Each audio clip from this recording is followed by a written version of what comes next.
berarti untuk misalnya teman, apalagi sahabat, misalnya kita mau kirim surat. Kalau untuk semi formal, misalnya kita mengirim ke suatu perusahaan, misalnya perusahaan atau di suatu gudang atau guru. Nah, misalnya surat sakit. Kemudian dengan mempelajari cara menulis surat yang baik, kita dapat menyampaikan pesan dengan jelas, efektif, santun kepada penerima yang dituju. Oke, kita lanjut. Lihatannya.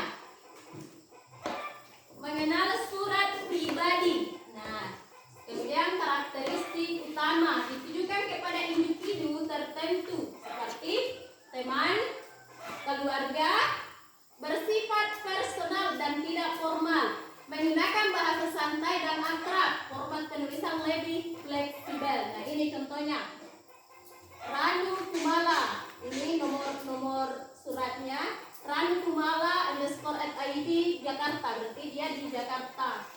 Nah, ini suratnya nih. Yang terhormat Bapak Segi Amanah, Kuma Personal.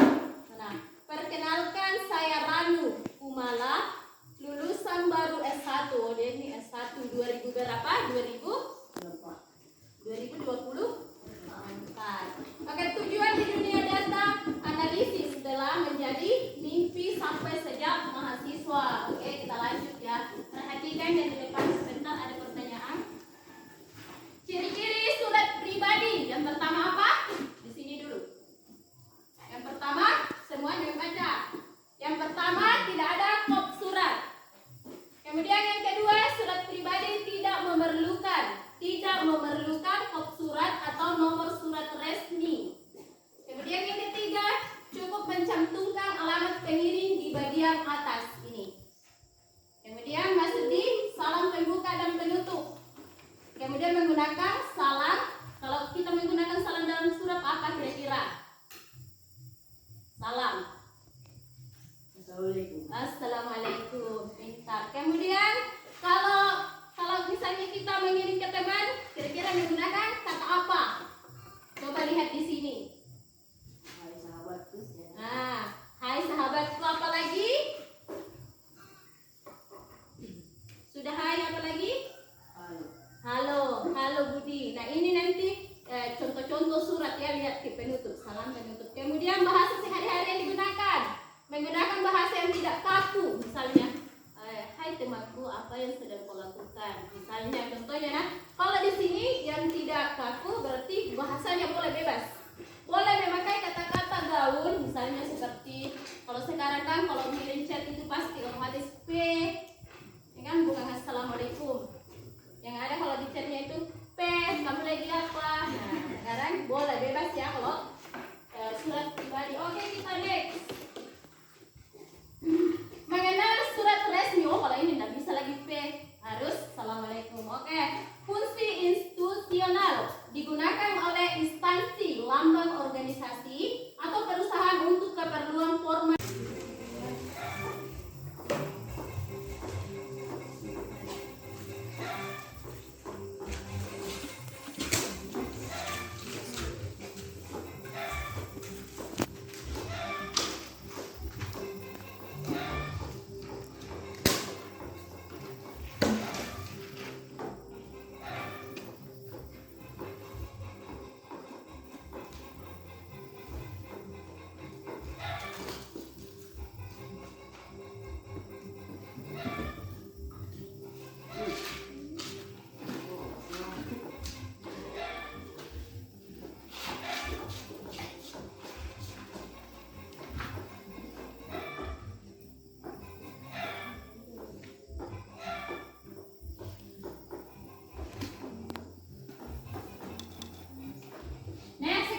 resmi. Misalnya surat untuk gurunya misalnya, atau surat untuk pengajuan misalnya permohonan atau apakah.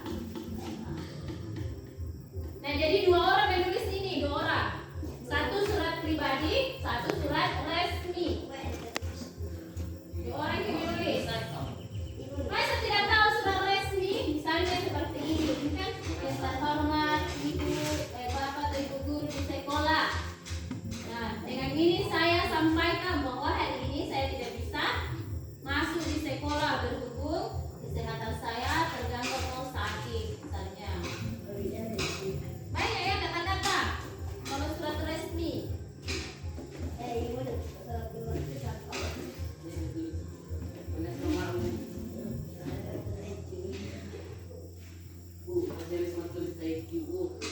Iya, siapa yang aktif? Itu nanti ada nilai bunda, itu nilai bu kalau tidak bunda kerja kelompok nih. Kalian aja sudah jangan terlalu lama, jadi ada. Di sini ada beberapa orang yang kurang aktif dalam diskusi kelompok. Tidak tahu apa masalahnya. Tapi insya Allah ibu akan kasih nilai. Tetap ada nilai yang penting kalian kerja kelompok. Bukan yang jadi masalahnya tidak sama. Nilainya si yang sudah presentasi dengan nilainya yang tidak ya. Jadi nanti kalau nanti lapornya kenapa begini bu, yang aku boleh buat kenapa Rizky silakan masuk. Sini masuk. Ikut sini. Oke, jadi kesimpulannya dari surat tadi, apa gunanya kita mengirim surat? Nah, di situ manfaatnya untuk menulis surat adalah melatih bahasa kita dengan baik. Nah, setelah itu diperlukan dalam sebagai situasi formal. Kemudian untuk apalagi menunjukkan profesionalisme dalam dunia kerja. Meskipun sekarang sudah ada HP atau digital, tetapi kita tetap menggunakan tulisan. Kenapa? Karena pada saat kita permohonan atau kita mendaftar kerja, tetap kita menggunakan surat lamaran kerja. Nah, surat lamaran kerja di situ kan tertulis, bukan lewat HP lagi. Oke, sekarang hari ini cukup ya. Cukup, tidak ada lagi pertanyaan. Paham sampai sini? Nah, baik. Kalau sudah paham, ibu tutup. Itulah tadi kesimpulan materi kita. Semoga kalian bisa paham dan amalkan nantinya.